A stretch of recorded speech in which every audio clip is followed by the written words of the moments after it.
अंग्रेजी मोह। हम लोग इस बात से भी भली भांति वाकिफ़ हैं कि इस देश में अंग्रेजी समझ सकने और उसे बोल सकने वालों की संख्या मुश्किल आधा प्रतिशत होगी। इस देश के अमीरों और गरीबों, सुविधा संपन्नों और सुविधा विहीनों को एक दूसरे से अलग करने का काम अंग्रेजी जितनी खूबसूरती से करती है, उतनी खूबसूरती से शायद कोई अन्य भाषा नहीं कर सकती। भारत की कोई क्षेत्रीय भाषा यदि लोगों को विभाजित करती है तो वह ऐसा केवल उनके भाषा भेद के आधार पर करती है, वर्ग भेद के आधार पर नहीं। किसी एक भाषा का प्रयोग करने वाले क्षेत्र के तमाम लोग, अमीर गरीब, बड़े छोटे, शिक्षित अशिक्षित, दूसरे भाषा क्षेत्र के वैसे ही लोगों से तो अलग हो जाते हैं, किंतु अपने क्षेत्र के सभी वर्गों के बीच भाषा का यह सेतु फिर भी बना रहता है। इसके विपरीत अंग्रेजी हमारे यहाँ पर हर भाषा क्षेत्र के आर्थिक, शिक्षित, अधिक सुविधा संपन्न और उच्च वर्गीय लोगों को उसी क्षेत्र के अशिक्षित, सुविधा विहीन और नीचे तबके के लोगों में अलग हिस्सों में बांटने के साथ ही विभिन्न भाषा क्षेत्रों के उच्च वर्गीय लोगों को फिर से जोड़ने का काम भी करती है।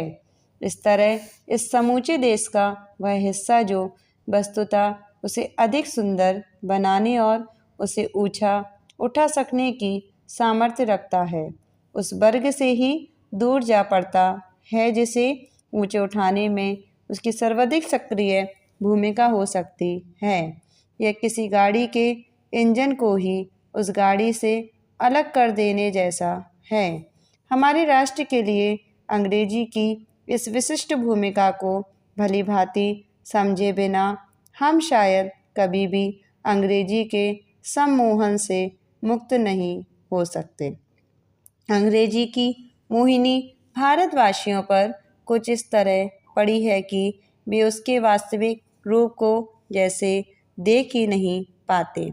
सच पूछा जाए तो अंग्रेजी हम भारतीयों के लिए जो कुछ बन गई है वह उसके अपने देशवासियों के लिए भी नहीं है।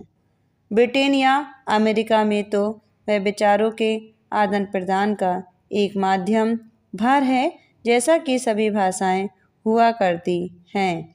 एक आदर्श व पारदर्शी माध्यम जो अपने आप में कोई प्रदर्शन की वस्तु नहीं होता, क्योंकि भाषा में महत्वपूर्ण स्थानीय संस्कृति और उसके साहित्य से जुड़ी रही है और उसी में हम अपने आप को सर्वाधिक सहज रूप से अभिव्यक्त कर सकने में सक्षम पाते हैं। यह बात न केवल तमिल, तेलुगु, मलयालम और कन्नड़ के साथ बंगाली, गुजराती, मराठी, पंजाबी और असमिया जैसी भाषाओं के बारे में कही जाएगी। यह वस्तुतः राजस्थान, उत्तर प्रदेश और बिहार के उन हिंदी भाषी लोगों पर भी बहुत कुछ लागू होगी, जिनके घरों में पारस्परिक रूप से अब भी राजस्थानी, ब्रजभाषा, भोजपुरी या मैथिली बोली जा रही है। यह स्वाभाविक ही है कि हमारा सर्वाधिक प्रेम और हमारी सर्वाधिक भक्ति हमारी इस मातृभाषा के प्रति ही रहे। घर पर यह भी सच है कि यदि हमें राष्ट्रभाषा के प्रश्न को गंभीरतापूर्वक हल करना है तो हमारी प्रादेशिक भाषा के प्रति हमारे इस प्रेम और भक्ति का कुछ अंश हमें अपनी किसी राष्ट्रभाषा के लिए भी बचाकर रखना होगा। राष्ट्रभाषा के प्रश्न को हल करने का इस एक के अलावा कोई दूसरा तरीका नहीं हो सकता। भाषा का एक विशेष पक्ष जिसकी ओर समुचित ध्यान दिए बिना हम कभी उसकी उन्नति की यथार्थपूर्ण कल्पना नहीं कर सकते, उसका हमारी वैचारिक अभिव्यक्ति का माध्यम होने के साथ ही हमारे दैनिक उपभोग की एक वस्तु होना भी है। हिंदी की दुर्दशा का एक पहलू और है। आज हिंदी अनुवाद की भाषा बनती जा रही है और इसी अनुवाद के चक्कर में वह अंग्रेजी से भी क्लिष्ट होती जा रही है। समय बिताने के लिए समितियां बनाकर राजभाषा के साथ अन्याय नहीं हो सकता है, उसे लागू करना ही होगा। मुझे पूरा विश्वास है कि प्रधानमंत्री जो स्वयं हिंदी के समर्थक हैं, ऐसा करवाने में सफल होंगे। राजभाषा के विकास के मामले में हमारे जनप्रतिनिधि भी कई जगहों पर निरस्तर हो जाते हैं।